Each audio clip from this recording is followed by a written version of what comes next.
The man stared at his empty wallet, face red, too ashamed to look up. Claire leaned in quietly and said, "Don't worry, it's already taken care of." Her co-workers watched from across the room. One shook her head. Why would she do that? That was just dumb. But what happened 3 weeks later left every one of them silent.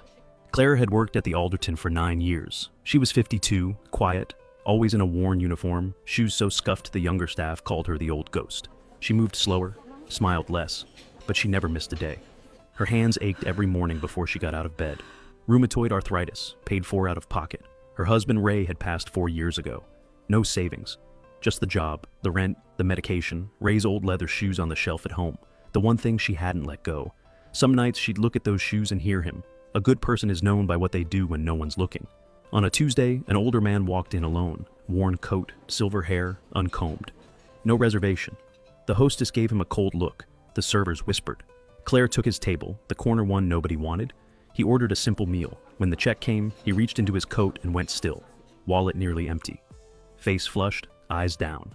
Someone laughed. The manager walked over. Claire paid the bill herself. Quietly. No announcement.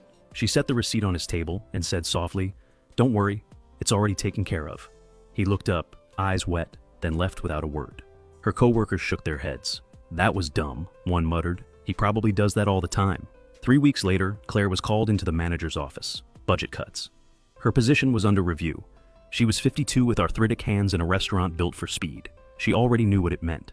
She walked out through the lobby and stopped at the entrance, just to breathe. A black car was parked directly outside. A man in a dark suit stepped out, holding an envelope with her name on it. Inside was a letter. Walter Crane was the father of a major hospitality founder. He had visited the Alderton dressed down on purpose to see how staff treated someone who looked like they had nothing. He watched the hostess look away. He heard the laughter from across the room. And then he watched Claire. He saw everything. And he told his son every detail. The envelope held a job offer, senior director, and triple her current salary, and a personal check with a note that read simply, "This is what integrity looks like." Her co-workers stood nearby, watching. No one laughed this time. No one said a word. Claire stood there holding that letter, and for the first time in years, she felt Ray standing right beside her. Some kindness is quiet, but it is never invisible. If this story moved you, share it with someone who needs to hear it today.